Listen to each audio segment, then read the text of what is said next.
this is the time of year that people like to try something new. So why not focus on brain health?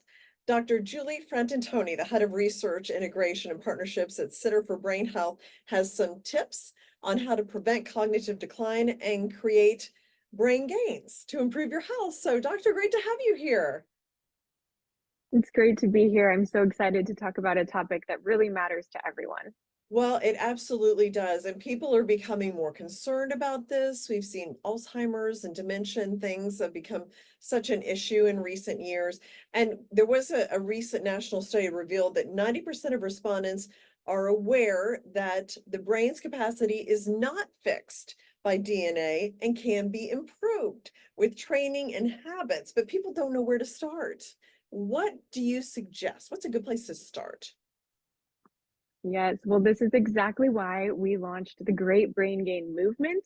And as part of that movement, we have a Great Brain Gain text challenge of giving people a simple place to start.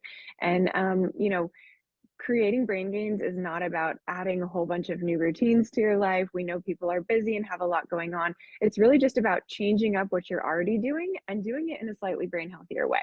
Explain then what, so I guess we being just generally healthier is good, sleep and eating properly, exercise, all that is a start, a good start. Yeah, our focus is on how you use and engage your brain with information in your daily life. So I'll give you an example. One has to do with deeper thinking and memory. So how many books have you read and you don't remember what they're about? Or you're like, I saw that movie, but I don't really remember.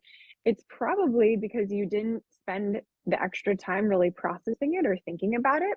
So try this instead. Next time you read an article or listen to a podcast or attend an event, when you're done, ask yourself, what is my personal takeaway?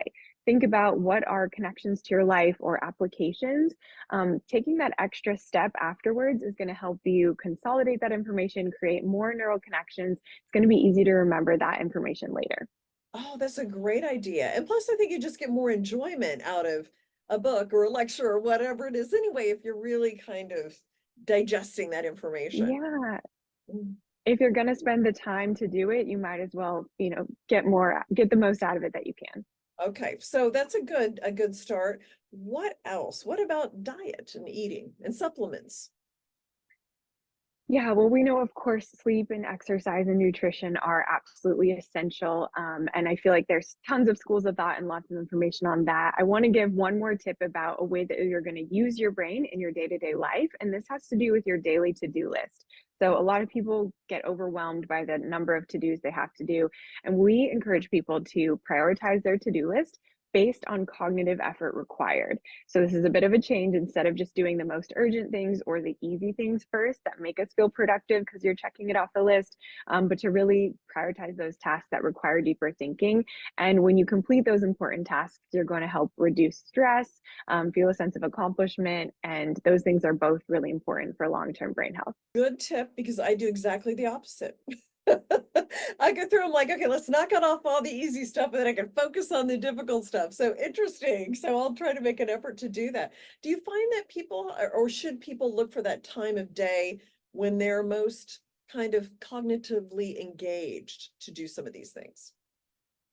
Yes, we call this your brain's prime time. So you definitely, some people are a morning person, there's night owls. And so knowing when you feel your sharpest is when you want to do those tasks that require that deeper thinking. So really prioritizing them then and not wasting that precious mental energy on, some of those easier tasks. Okay, all great advice. So good place to start. Where can somebody find out more about this challenge?